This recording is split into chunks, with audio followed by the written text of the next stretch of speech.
got the hit though. I follow my calling, spiritual, not on a cellular. Life changing, she's my editor. No competitor. Talk of the word, I'm fully involved. I follow my calling, it's not regular. Spiritual, not on a cellular. God changed my story, it's all for his glory. Life changing, he's my editor. No competitor can harm, no. God given authority, Satan's below. God is for me, you should know. If you're talking the word, I'm fully involved. I follow my calling, it's not regular. Spiritual, not on a cellular. God changed my story, it's all for his glory. Life changing, he's my editor. No competitor can harm, no. God given authority, Satan's below. God is for me, you should know. If you're talking the word, I'm fully involved. Can't you see that my God is faithful? At the same time, man, I'm on a tune with LT, on a tune with Abel, huh? That means my God is able. That's why I always just do it for God. Gotta work for God, I can't work for Pharaoh. I used to lie and cheat and steal. I used to just move like Eddie Guerrero. Now look at me, by the grace of God. Can't you see my sins are washed? Salvation for the whole nation. I'm found now, but I was lost. Serving God is a privilege. That's why man stay winning in. This is just the beginning and getting in Christ, man's killing it. Talking the word, I'm fully involved. I'm involved, yeah. That's how all these troubles get solved. Now I'm born again, that's NBA. Don't know about Derek, my Jesus rose. I deny myself and I won't complain, it's the life I chose. Praises up, strongholds down. We're pulling them down, it's reckless. I'll do it with Bruce, not Willis. My team, God, we've got lethal weapons. I'll do anything for Christ, I'll do it, no questions. Still lifting his name, I'm overhead pressing. I follow my calling, it's not regular. Spiritual, not on a cellular. God changed my story, it's all for his glory. Life changing, he's my editor. No competitor can harm, no. God given authority, Satan's below. God is for me, you should know. If you're talking the word, I'm fully involved. I follow my calling, it's not regular. Spiritual, not on a cellular. God changed my story, it's all for his glory. Life changing, he's my editor. No competitor can harm, no. God given authority, Satan's below. God is for me, you should know. If you're talking the word, I'm fully involved. My prayer life was weak and appalling, boring. I read Ephesians 6, the reason sticks. And I put all in stalling, I ran and followed my calling. No talking, we do it for God, we're the Jesus God and faith we're walking. They ask why I'm odd, God, I pray your blessings are falling. He paid the price on Calvary with his blood, but that ain't no gory story. Trust me, that wasn't a salary. And I'm reading the word and it fed me. I get way more than a calorie. The enemy plots and we cause a catastrophe. These be the days of apostasy. The devil tried trusting me. Christ died on the cross for you and me. Who the sun sets free is free indeed. Lake of fire burn worse than bleach. Psalm 32 verse 8 shall we teach. The gospel's power got freedom of speech. Heaven and hell go bright and beach. Yo backslider, pull up on a block like Knight Rider. King Jesus, Jehovah Jireh. Living in sin can't be a minor. Turn to the Lord, the true designer. Stop living in revenge at the Pied Piper. God's aiming for your heart, let him be the sniper. He's the way, the truth, forever life. I follow my calling, it's not regular. Spiritual, not on a cellular. God changed my story, it's all for his glory. Life changing, he's my editor. No competitor can harm, no. God given authority, Satan's below. God is for me, you should know. If you're talking the word, I'm fully involved. I follow my calling, it's not regular. Spiritual, not on a cellular. God changed my story, it's all for his glory. Life changing, he's my editor. No competitor can harm, no. God given authority, Satan's below. God is for me, you should know. If you're talking the word, I'm fully involved.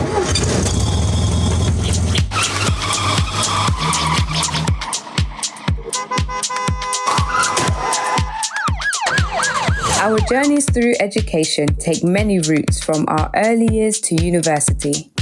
Academic Crossroads is here to explore key elements to help equip you along the way. So join us and our special guests as we also discuss the expected and unexpected paths, including all the challenges and triumphs while gathering your academic top tips. This is Academic Crossroads with your host, Dr. Leanne Jaye on Fire Radio. Good evening, everyone, and you are tuned in to Academic Crossroads here on Fire Radio.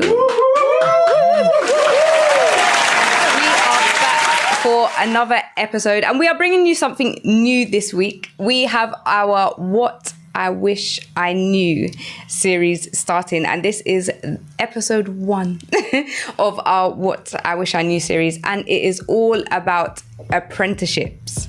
So before we get into that, we know that results day is coming up this week, so we are wishing you all the best. We pray that you get the results that you need to progress on to the next stage, and wherever your results path takes you, make sure you check things out before the day.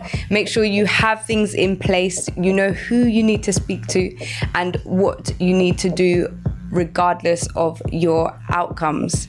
So all the best to those who are receiving their results this week. And for today's episode, we are focused on apprenticeships. So this is our What I Wish I Knew series. So thank you all for tuning in. Direct, Goodness, Ayo, Sib, my TK, Nigel, Mercy, Tino, Cesar, thank you all for joining us. Whitney, welcome. Tendai, welcome. And I was about to say Sib, but you're already here. So thank you all for tuning in. Honestly, Sib, results day, I feel like it is such a momentous occasion. It's not feel like, it is such a momentous occasion. So parents, be ready for that support, and guidance. And if you're not sure what to do, then just get in touch with somebody who you think might know. But for our show today, we are talking about apprenticeships. Now, apprenticeships have more recently been higher on the profiles and expanding the options for students who are finishing uni, but not just those who are finishing uni, also those who maybe are in a career path and they are thinking of changing, because as we know, we are always learning. And how many of us know that your career path doesn't necessarily mean that you stay in one place for the rest of your career? And so today I am not alone here in the studio. I do have a special guest. We might as well introduce you now. So we welcome to the show, Israel. Good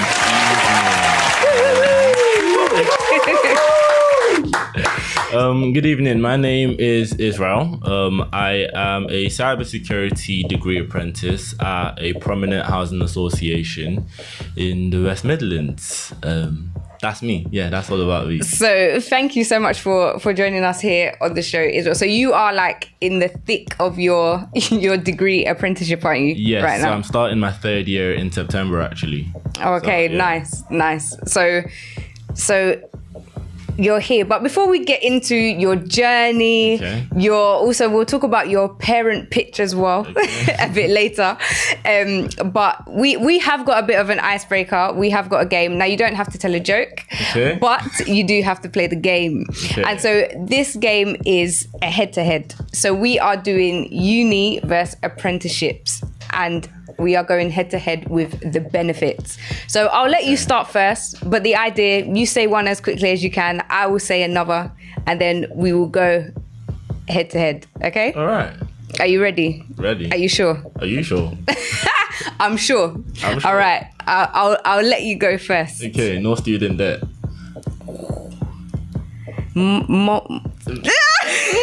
Okay. Research skills. Okay. Experience. Oh, still work experience. No, that doesn't count. Why does that not count? Sure, fair point. Networking. A degree. You get a degree in a degree apprenticeship. True. Okay, that's fine. Next one would be mind blank. Okay. Benefit of a degree is that you have the opportunity to do placement years. So you do a shortened version of an apprenticeship.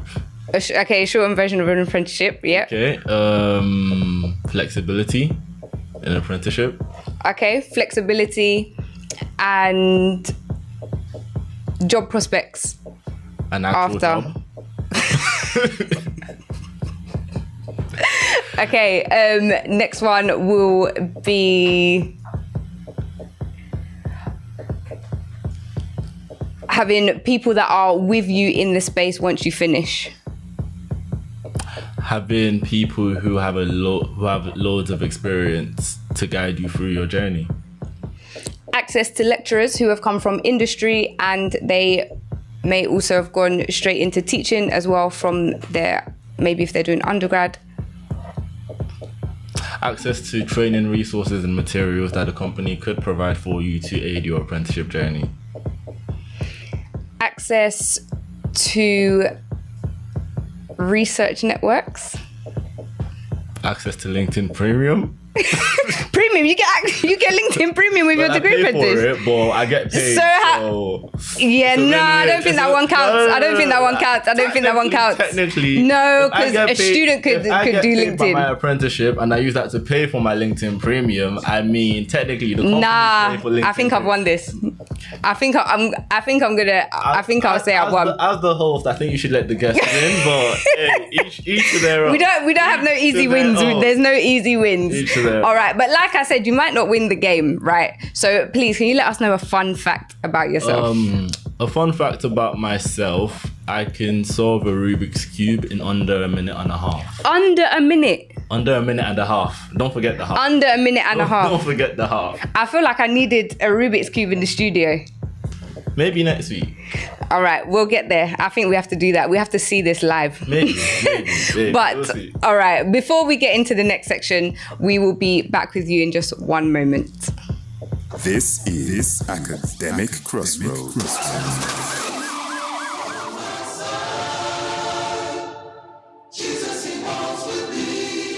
Get back to the business. I feel the spirit moving through the city. I got the light shining, come get it. Walking with Christ, moving where it's gritty. Walking with Christ, moving where it's gritty. I feel the spirit moving through the city. I see the people trying to bring them with me. We got that light, tell them come and get it. Yeah.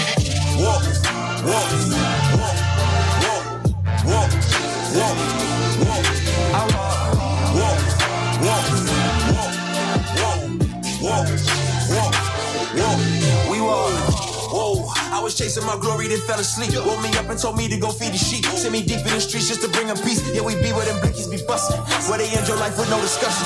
But as soon as they see the light rushing, they know that the Lord walking with us, no bluffing. People say that I'm fake, I'm like, okay. Do you walk in the light or you throw shade? One more sex on my skin, I got no shame. We was preaching about Jesus before fame. Get it? Did that. On my side, yeah, he been that. That's the devil where my sins at. On the cross, cause he pinned that. Big throne where he sits at. Death hit him and he hit back. Resurrected, yeah, that's big facts. Told us hold it down till he get back. Get back to the business. I feel the spirit moving through the city. I got the light shining, come get it. Walking with Christ, moving where it's gritty. Walking with Christ, moving where it's gritty. I feel the spirit moving through the city. I see the people trying to bring them with me. We got a light, tell them come and get it. Yeah, walk with me. Step in the scene with the fly, had to keep it so steady, don't fall for the fast. Had to cut out the section, he got in the crop. Hold up, spiritual weapons when miracles happen. I'm never surprised cause it got. Ain't serving no Hannah Montana, ain't switching my banner like David, we swinging a rock. We kicking this beating, why serve your short, even if it mean I'm bleeding. Come kill my flesh, my soul still breathing. Speak through me. Yeah, yeah. This heart keep beating, these lines keep singing. Come and step into the kingdom, for the ones mistreated. To the day we see them, it's feel like the moment we seeking the day we can see up the water, get freedom to walk. Walk, walk, walk, walk, walk, walk, walk. I walk, walk, walk, walk, walk, walk, walk. We walk, get back to the business. I feel the spirit moving through the city. I got the light shining, come get it. Walking with Christ, moving where it's gritty. Walking with Christ, moving where it's gritty. I feel the spirit moving through the city. I see the people trying to bring them with me. We got a light, tell them come and get it. Yeah.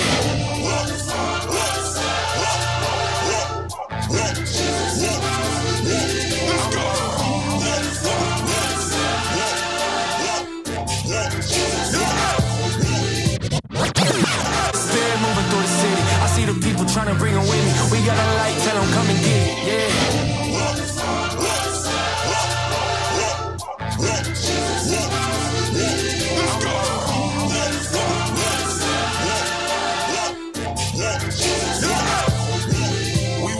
On Fire Radio. We got a light, tell them come and get it. Yeah.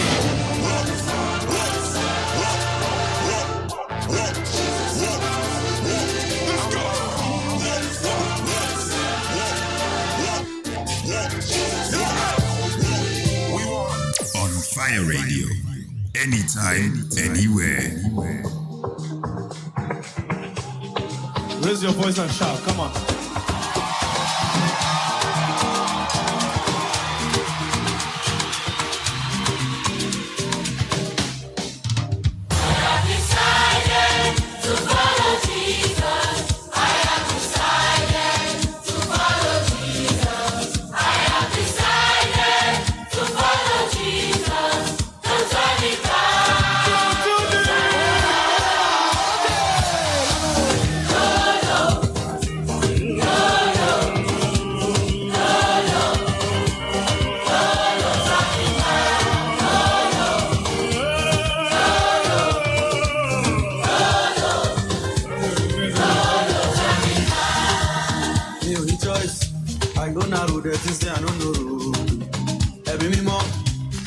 they move me, they lead me, they go.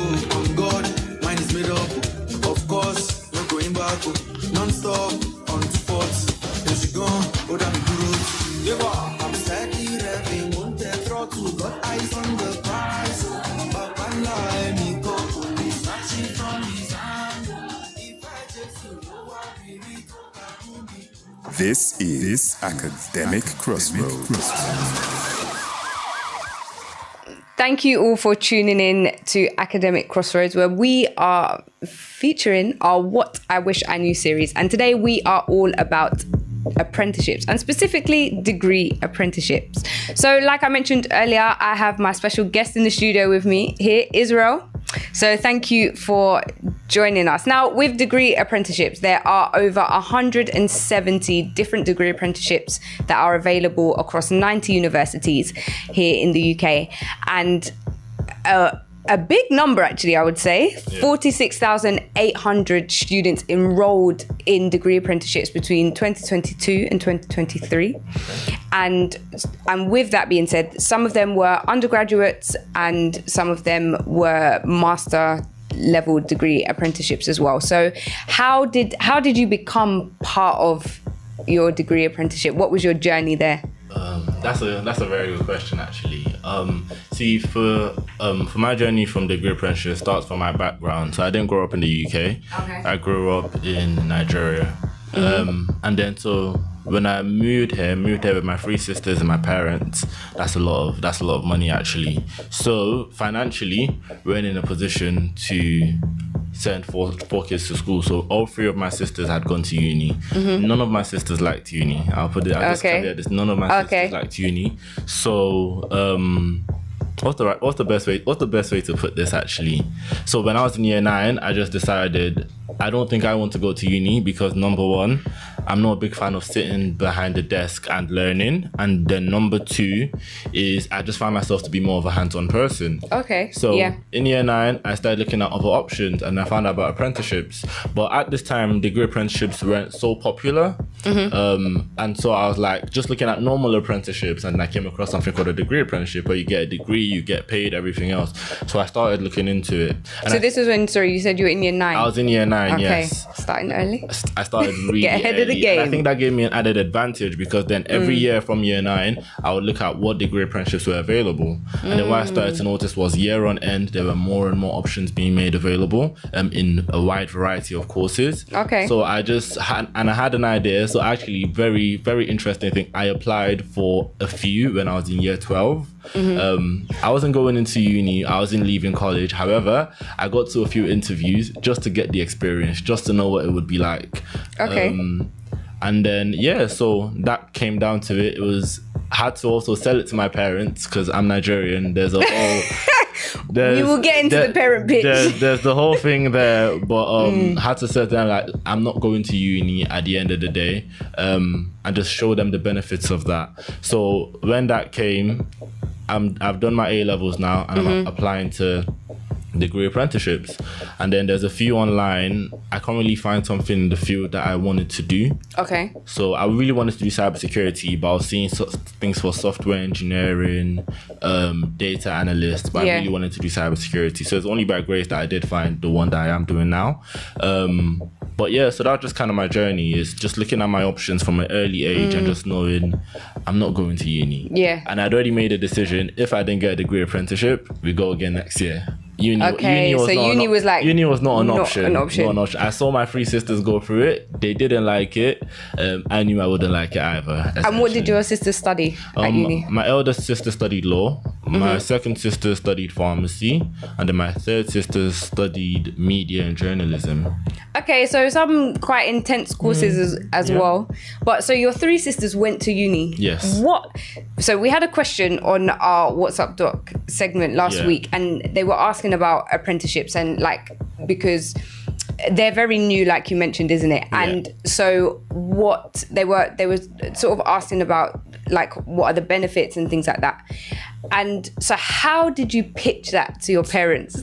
That's my real question. You see, how did you pitch it? What angle did you come from? First and how did you approach it? First of all, I had to pray, right?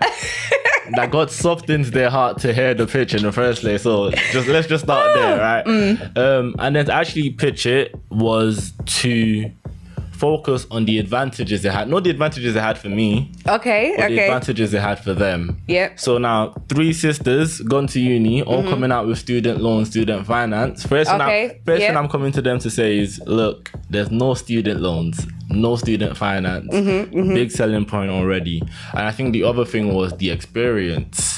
Because the experience as well as the guarantee and security of, well, not necessarily a job after the apprenticeship, but more so the experience would have been had. You'd be in a good place and ahead of people my age by the time I finish. I think the drawbacks was there weren't any really Russell Group unis or top 100 unis that were doing degree apprenticeships. And you know, it's every parent's pride and joy to say my child graduated from Harvard or Oxford or them things there. So that was one of the drawbacks. That's just say, like, at the end of the day, because this was right after COVID as well, I just had to point out to them, companies are no longer valuing the degree anymore. It's all about the experience that you have, especially after COVID. So that was, well, I had to sell it. Right? You had to sell it. But the degrees are still... The degrees are still relevant, don't get me wrong. I had to say something to sell it. That being said as well, and I think, but the major thing was just the finances part as well. Just letting them know it would not be, because I could also still stay at home. And I think that was a good thing, because if I went to uni, they'd be paying the rent, or I'd be paying the rent, and I'd be calling them to say, please be paying my rent. But I'd stay at home, so it was a win-win. My parents still get to have their child around, and I'm the youngest as well. If when all the kids leave the house, it gets a bit lonely. So I'd have to sell it to them, like, look, do you want me to go off to uni and you be lonely? No, I'm doing this for you. Essentially, all of the benefits. So my main focus was the benefits for them, as well as the benefits for me as well. Just it sets me up for the future, gives me enough of an experience. I don't just have experience in my field, I have experience working in a business. There's transferable skills as well. I have a benchmark of like salaries and all of that kind of stuff. So that was just kind of what my parent pitch came across. So just any tips out there, if you're the youngest child, just sell that to your parents. Like, if I go to uni, no one's at home with you, so think about that and then let me do a degree apprenticeship along with, you know, the experience, along with the other stuff, being paid. So you mentioned some of the benefits and you were pitching it for your parents. So what benefits have you personally found going into your 3rd year now? What have been some of the main benefits? I'd say it's definitely built some resilience in me, in a sense, because I think one of the hardest things is there's a skills gap in, I think, the corporate world right now. A lot of young people don't want to go into the corporate world if it's not finance or tech, from what I've noticed, the people I'm around. And so it's very hard to come into an organization that's predominantly people more older than you, more experienced than you. They've been working for 10, 20 years, maybe some 30, some 40, and you're coming in, started when I was 18, and I'm this young boy just eager to learn. And no one has time to sit down and then talk you through it when they've got a job to do. So and I'm grateful for my organization, because there was a lot of people willing to do that for me. But I just had to do the resilience, do my own research, ask the right questions. Asking questions was one of the biggest things. It also helped my people skills at the same time. It built my finances, and there was some advice. There was a thing called an employees assistance program, and then there was some money advice things as well. There were 2 toolbox talks, lunch and learns at my organization that just showed me, actually, it's not now just about getting a degree. It's about understanding life. I finally understand what taxes are. Right? Like, they don't teach you that stuff in school. You learn it in the real world. I got the opportunity to get my license, start driving, got my first car. And there's a lot of added benefits, but I think the biggest benefit is just the vast majority of knowledge that's available in a corporate workspace, where there's people older than you, more experienced, from different walks of life, different views of life. It teaches you, like, no man is an island, no man knows anything by himself. I think that's one of the personal benefits for me. It's really built me intellectually, and it's built discipline in me, because I knew if I went to uni, I'm not waking up for classes. Okay. I'm not waking up. So you had to consider the practical side of it as well. Precisely. So we've had a few questions. So Sib has asked, what were your GCSE and A-level subjects, and were your GCSE options and A-level subjects influenced with what you wanted to do as an apprenticeship? Oh, that's a good question, actually. So what did you do for your A-levels? A-levels, I did maths, computer science, and music.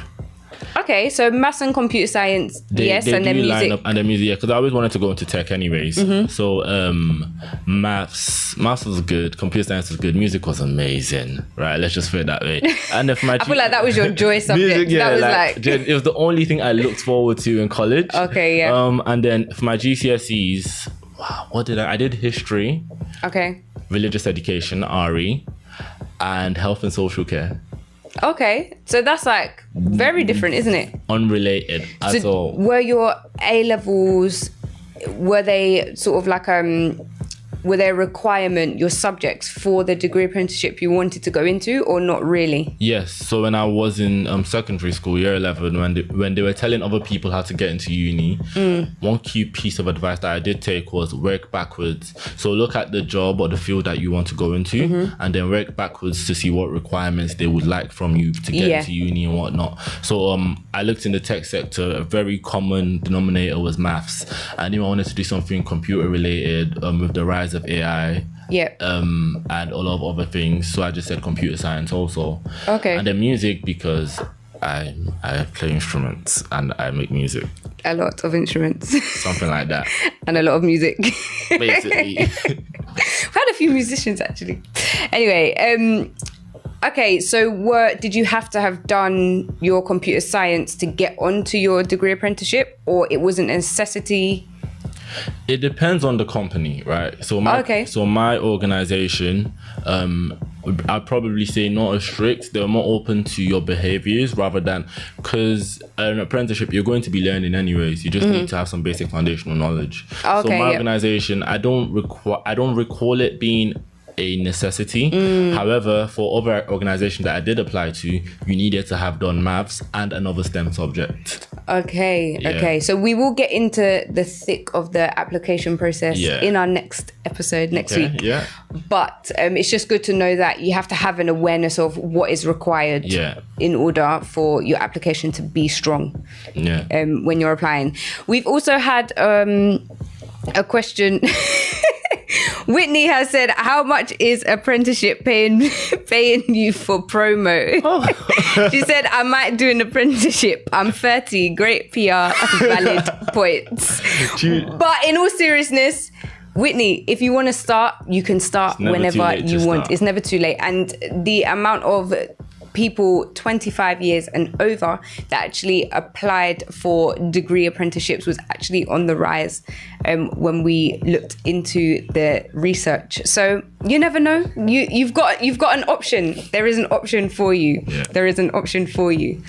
Okay, so for our next part of the show, our specific, as we segue into the specific what I wish I knew. So for those that are thinking about doing apprenticeships, and maybe even those that are in apprenticeships right now, and for parents maybe as well that are a bit unsure, not really sure whether they should allow and you know, direct their children into that path. What are 3 things that you wish you knew? So with all your experience that you've had over the past 2 years and going into your final year of your degree apprenticeship, what are 3 main things that you wish you knew before you started? Okay. First thing I wish that I knew is come hungry, right? Like a sponge. And I like to, the way I see it is I liken it to the famous story in the Bible. Jesus has 5,000 people, takes 5 loaves of bread, 2 fishes, multiplies it, everyone eats. And the Bible says specifically there were 12 leftover baskets of food. And all I can take away from that story is the people were not hungry enough. Because people were not hungry enough. Because if they were, there won't be any leftovers. And it's the same way that I see my apprenticeship as well. When I first started, I came ready to put the knowledge I already had into use. Okay. And then I realized I knew nothing. And actually, all of that stuff that I've learned in college behind the desk barely applies to the real world. And so I had to start relearning. And as I said, it's important to know the right questions to ask. So then I think about 4 months in, I realized I go get help. And so I started being like a sponge. In meetings, all I'm doing is listening in, asking questions, taking it in. So the first thing I say is come hungry, come like a sponge, come prepared. There's something I've learned to say is in the banquet where there's an abundance of food, it is dangerous to be that person that lacks hunger. And in a vast ocean of knowledge, it is dangerous to stay in the shallow end. Second thing that I wish I knew was work on your people skills. Okay. I got into tech because I'm not a people person. I don't like interacting with people. Don't get me wrong, when I need to, I can do it. But I like my own space. I like being by myself. I thought it'd be work from home Monday to Friday, right? And I realized 80% of my job is speaking to people. Because so actually, not what you thought it would be. Not what I thought it was. So I thought, okay, well, I just got to put some policies in place. And then turns out, okay, now I go speak to people, explain to them how to use the policy, what the change is going to be, liaise with my team to make decisions. Or if someone calls, this is what we need to say.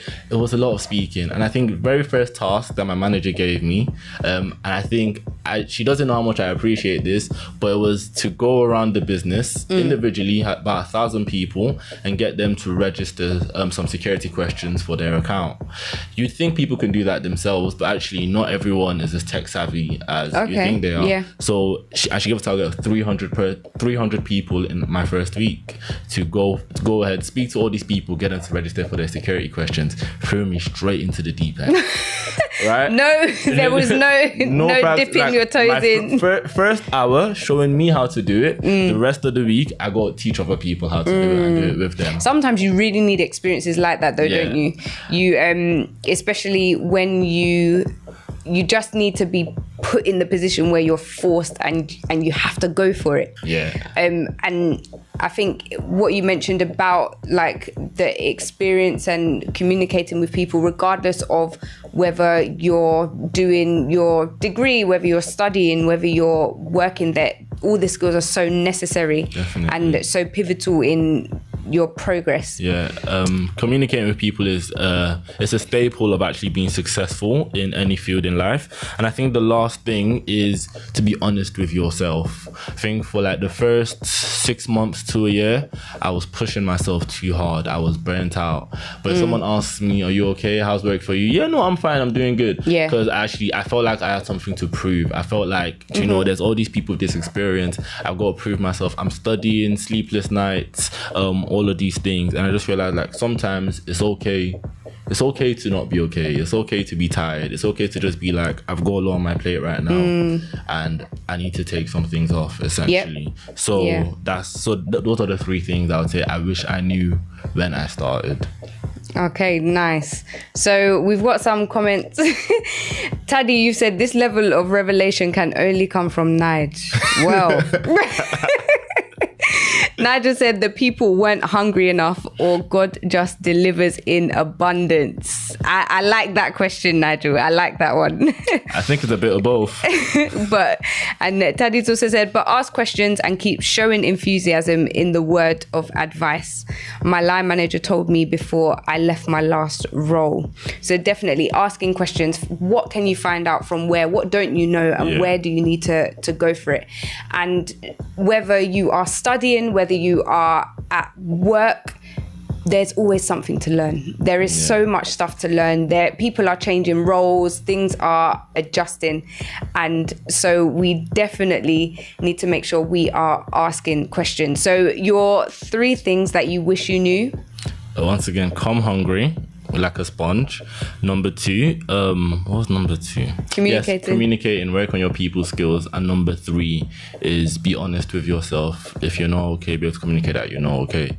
Actually, very funny story. just based on that as well. So I had because my organization assigned each apprentice exec mentors just to guide them through the journey. And this came in about 6 months. I can't remember when it exactly started, but 6 months into the apprenticeship. First meeting with my exec mentor, he asked me what's my 5-year plan. I'm like, I want to be a director. I want to be a big shot director.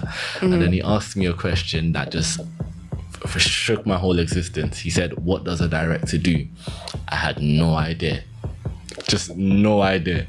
And then he just basically just lectured me the whole time. Like, how can you set aspirations? You've not asked questions. You don't know what they do. You just see the title and the paycheck and you want to go for it. And as harsh as that approach was, it drilled some sense into me. Like, I gotta start asking all the right questions. I gotta start like knowing if I want to get to this position in the next 5 years, I gotta start asking the questions now. So that's definitely one of the most important things. Is we can all say we want to be CEO, executives, whatnot, but I wasn't asking the right questions. I didn't even have the information. And now I can tell you what a director does, though. Now you can tell us. I can tell you. Yeah. But that's so important. Just making sure that where you want to go, you know what it actually is, and that you have a plan to get there. So on that note, we will be back with you in just one moment. This is Academic Crossroads.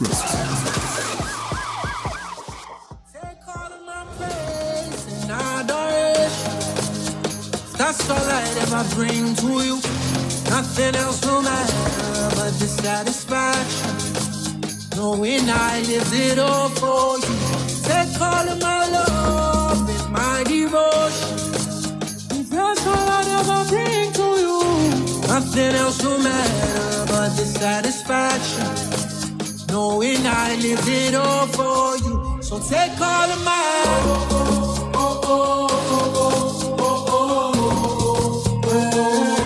take all of my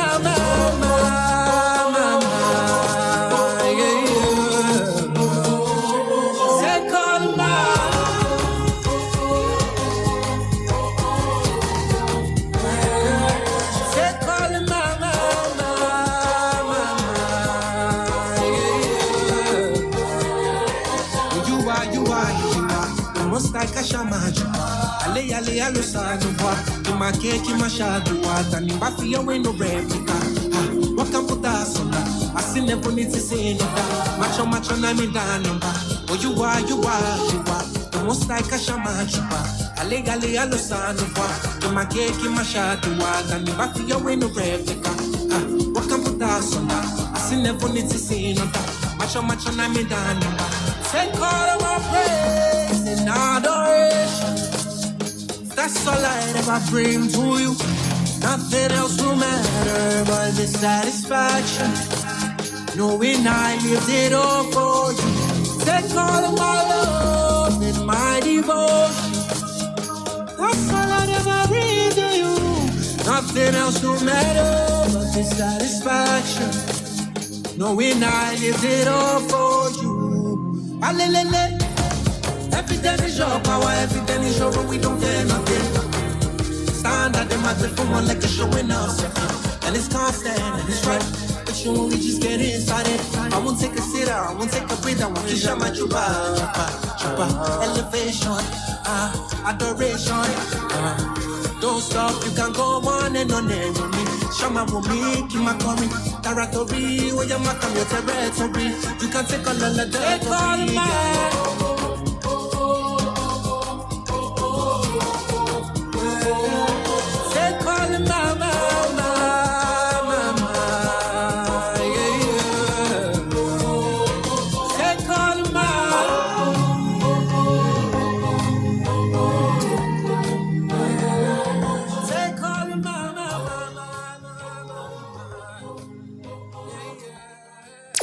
Fire Radio.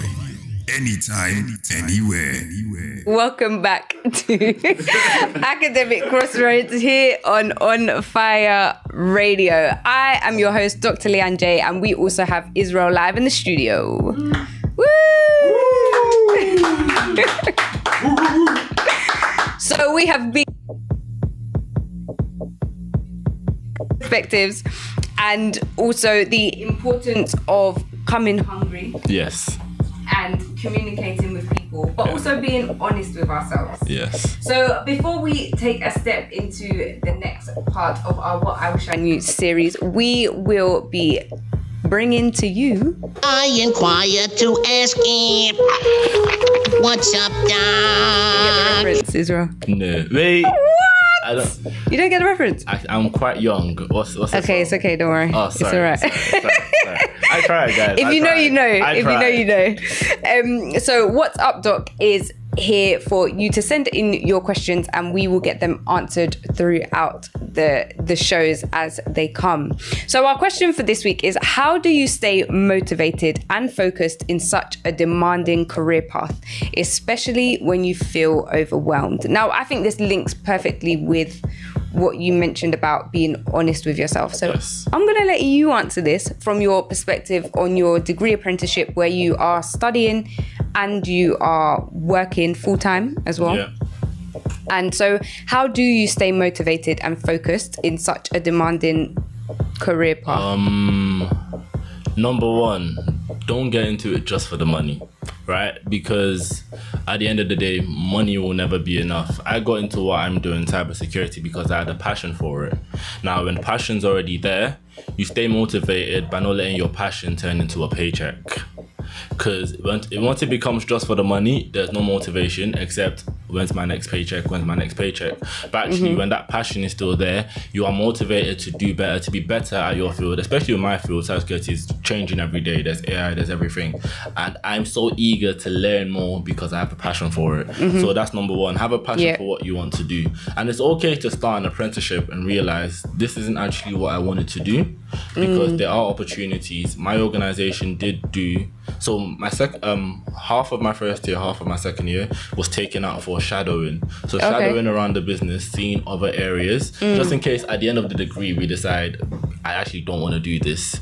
You have other options and you have other experiences to compare. So just once again, if you don't like it, find what you do like and then begin to think about how you can pivot into that. What transferable skills do you need? What qualifications are needed? The other way to stay motivated, and what was the other part of the question? Motivated and focused in such a demanding career. And focused is by discipline. Discipline is so key because I go to the gym and there's something I always love to say. Motivation can only get you so far. Discipline is what keeps you there. Discipline is what sustains you when the motivation is no longer necessary, when the motivation is no longer applies. So to stay motivated, I can promise you it's impossible. You can't stay motivated for anything forever in life. However, if discipline is there, motivation will come and go. Discipline doesn't go anywhere. So that's what I would say. You stay focused by being disciplined. Nice. Thank you. So definitely with motivation, as Israel said, it comes and goes, doesn't it? Yeah. Some days when you first start, you're excited, you're ready, you're there, you're motivated, but it may be a year, 2 years in, and the motivation is starting to dwindle. But like you said, if you have discipline, you will continue regardless. Definitely. So we've had a question: what certificates do you recommend in the cybersecurity space? Oh, that's a serious one. See, I'm not even fully qualified myself, so this is just my opinion. You can do vendor specific. However, I'm not the biggest fan of vendor specific qualifications if you want to get into a broad field. But vendor specific, two I would recommend is Microsoft qualifications and Cisco qualifications. Vendor neutral, I would say look at the my H factor's coming out now. CEH, Certified Ethical Hacker. Then you can look at CompTIA Plus, which is also entry level as well. For someone who's had more than 5 years experience in cybersecurity, you can do the CISSP. And then you can just look at a few as well. You can do I think it's CISM, Cyber Information Security Manager. But those are the few that I'm aware of. And as well as just taking, like I said, a few Microsoft courses, few Cisco courses to brush up on your knowledge as well. And are these courses you will be able to do alongside your degree, or are these courses you'll have to do once you finish? These are courses you can do alongside your degree. However, as I've mentioned, a few like CISSP, you need 5 years of experience. But if you don't have the 5 years of experience and you pass the exam, you can still become an associate of the, I think it's ISC2, which is the organization that gives out the certificates. But the most recognized body for certifications is the ISC2. So they're most recognized for certificates that they give. So it's definitely necessary to look on there as well and see what they offer. Yeah. Okay, nice. Nigel, I hope that answers your question. And Taddy, you said, I wish I knew that marketing yourself properly opens so many doors. It doesn't matter if you don't believe you can do it. The learning experience itself is invaluable. And as we go on to our lightning round. So these are 2 quick fire questions. You don't have much time to think about them, but I've got 2 for you. Okay. So we'll see how fast you can answer these ones. Game pace. So one skill that made the biggest difference. Happy to be wrong. Happy to be wrong. Okay. Can you give us an explanation? Having the ability to be okay with being wrong takes you so far, because as an apprentice you will get it wrong. Like that's just guaranteed. You will make mistakes, you get it wrong.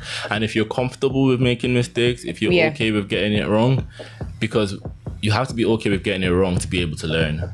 To be able to be like a sponge, you have to be able to say, I don't know it all actually. Yeah, that's true. I think that's one of the biggest skills that helped me is I'm confident in what I've done, but if I'm wrong, I'm wrong. Yeah. And if you also have that with you, then your people are more willing to help you as well. Definitely, yeah. Because then they know that this person doesn't think that they know it all. And I think whether you are studying, whether you are working, it's such an important, it's a skill. It's a skill. It is a skill. So it's such an important skill because then it can open so many doors for you and grant you access to finding out the information as well. So, all right. So that is our first one. Second question. One piece of advice you have had that you will never forget. Ooh. Okay. We're going to go back to this story that I told about the exec director asking me, why do I want to be a director? What does director do? The key thing he left me with at the end of our first meeting was learn your craft and learn the business. So number 1, be really good at your craft. Be really good at cybersecurity, threat hunting, writing queries and scripts and protecting your... Be really good at that. And also learn what the business does. Because actually, because I said I work in a housing association, cybersecurity looks different for a bank than for a housing association. Okay, So I can know everything about cybersecurity, but if I don't understand how our day-to-day operatives are working, or how the lettings team are working, or how the finance team are working, I'm just going to put policies in place that makes everyone's jobs hard to do. Context is key. Yes. So the best advice I got was learn your craft and learn the business. Learn your craft and learn the business. Yeah. All right. Thank you for those. And especially, I guess you can translate that across a lot of fields, isn't it? Making sure that you understand your role within the context of where you are, so that actually the impact that you're making is relevant, and to ensure also that the impact that you're making doesn't hinder progress of the area or of the field as well. Yeah. Because sometimes, so especially with working with children, sometimes we have ideas about what we want to do, but actually practically, when you look at it pragmatically, like on the ground, how does it impact X, Y, and Z? Or is there even time in the day for that certain thing to be implemented? Then sometimes things just don't work. So understanding the context of the work that you're doing and how it impacts that is very important. So, Nigel, you've asked, how can cybersecurity be used in a church context? Ooh, that's a really good question, actually. Wow, that's a really good question. What are some of the things when you think of cybersecurity as a whole? And then you think the back end. I'm going to say back end, but the back end, the internal workings of like the processes and stuff within a church. How can cybersecurity help? Things. Churches run on money. Like for everyone who wonders and doesn't know, the church doesn't just grow money off trees. People donate. The church has a bank account that could easily get hacked. Just saying. And once again, I think most people that work in the church or like live streaming now, for example, the YouTube platform could get hacked. Scandals could be happening that are not even real. What else? There's a lot of things actually that could go wrong. Cybersecurity just needed, because a lot of churches now are moving online. A lot of churches have an online presence, and once you do that, that's where your reputation is. There's a church in America that has this thing called digital disciples. Everything they know about the church is through online. So if they ever get hacked, and then someone out there put out something malicious or an untrustworthy message, people are not going to be able to know the difference, especially with the rise of AI. So I just think cybersecurity can play a role, but not too much of a role, because I think people also need to be back in the seats and filling the pews instead of worshiping at home. But hey, what do I know? I'm with you on that one. What do I know? That's what I'm with you on that one. But yeah, definitely, I think from what you said, with regards to just making sure that it's a tight box, a locked box. Anything can happen. And once again, we've got people in the social media team clicking on links that they don't know where it's leading to, phishing links. So media teams, make please. sure you're on job. Nice. Okay, Nigel, I hope that answered your question. So Ayomide, you said, I wish I knew that it's okay not to know everything right away, but with time, patience and dedication can go far. Most definitely.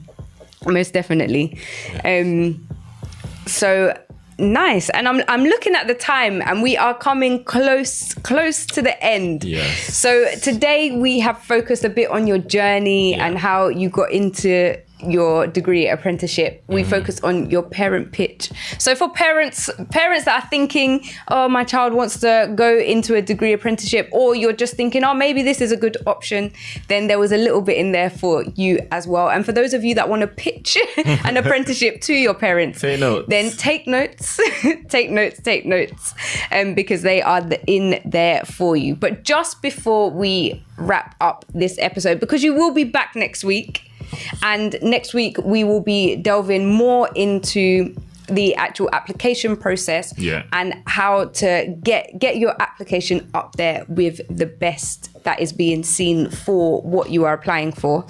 But what is your recommended tool for those that are either thinking about going into apprenticeships or have been accepted on an apprenticeship, and they may even be in an apprenticeship?